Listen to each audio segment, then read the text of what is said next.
Hey y'all, it's Crystal. Thanks for coming by today. I'm just gonna try to catch up on some tags here.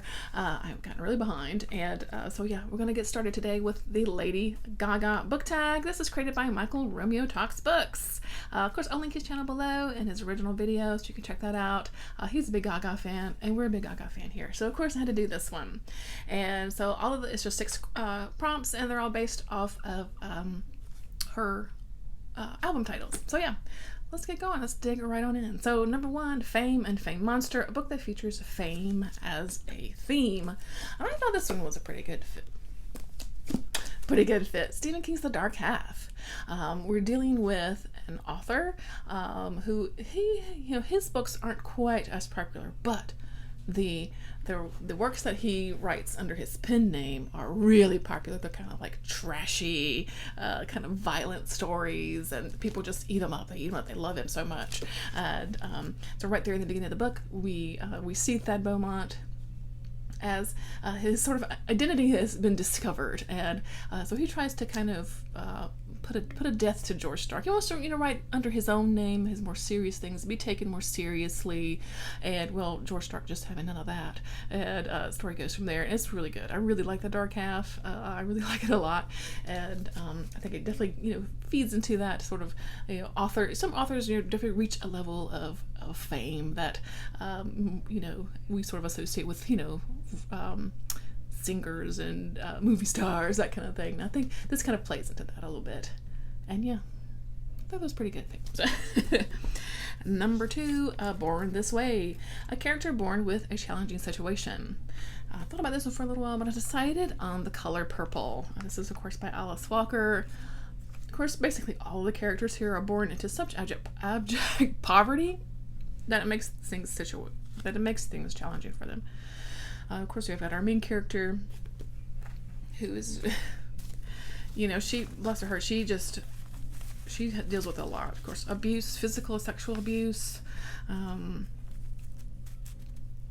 again, and then just poverty. She's like married off to, this old man who treats her like basically just as a house servant, and it's just horrendous for her. And I love this book. I really love this book. But yeah, all of the people in here, and of course the overall racism of this time period also that people deal with, they just, they don't have it easy, right? And I think, I think this is a good answer for that prompt. Okay, number 3 is Art Pop, book that has, features art or an artist as the main focus. And I thought went with The Cipher by Kathy Koja, and I love this book. It's one of my favorite all-time books, but art is actually a really big part of this, and artists in general.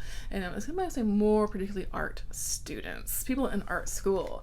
And Kathy Koja does just a wonderful job of capturing art students. As a former art student myself, I was like, oh, I know this person. Oh yeah, I knew that guy. Yeah, they were just like that.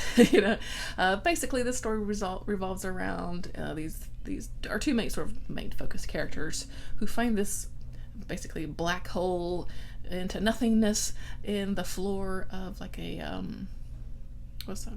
like a closet in their apartment building, and they get really obsessed with this hole.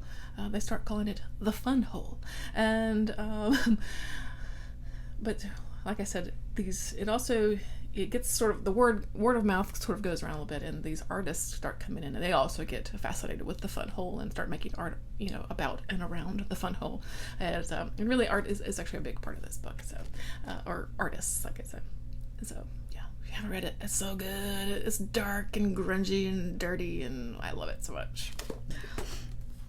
Alrighty, number 1, 2, 3, 4 is she released 2 duet albums with Tony Bennett. So a book basically with 2 authors, and I'm sure there are more books that are written by 2 authors that I just don't know they're written by 2 authors. The first thing that popped to mind was Christina Lauren, the romance authors.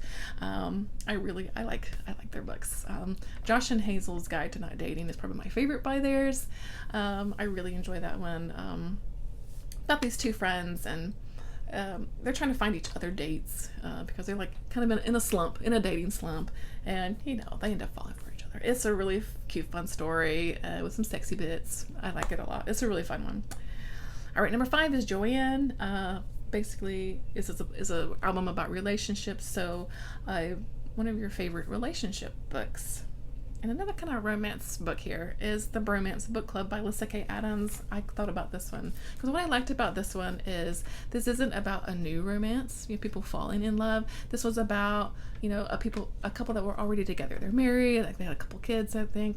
And, they're in that kind of period of time where things are, they're not like they used to be, right? And, they're getting stuck in that rut of day-to-day life, and they're not, connecting as much anymore. And so the husband forms basically this book club with a couple of his other guy friends, and they read romance books and to try to get some tips to kind of freshen up their lives, And oh my God, it's just a really lovely story, and I like that it's it's not about falling in love, because sometimes it's hard to keep, to kind of, keep things fresh and things. So we do get stuck in that day to day. And I really liked how that was portrayed in this book. So I like that one.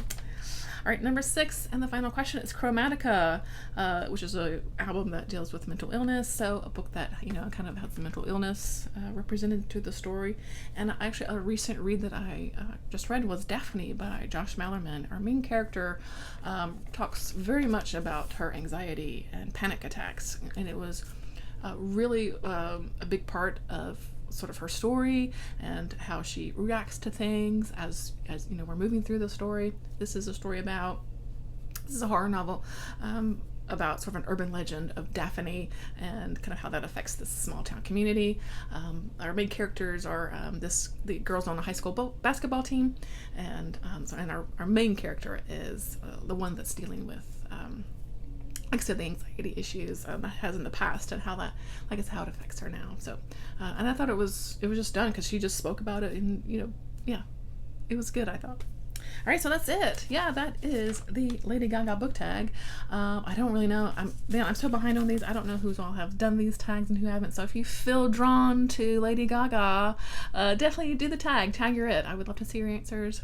And thanks to Michael Romeo Talks Books for creating the tag. It was a fun one. And that's it for me. Thanks for stopping by as always. I'll catch you in the next one, friends.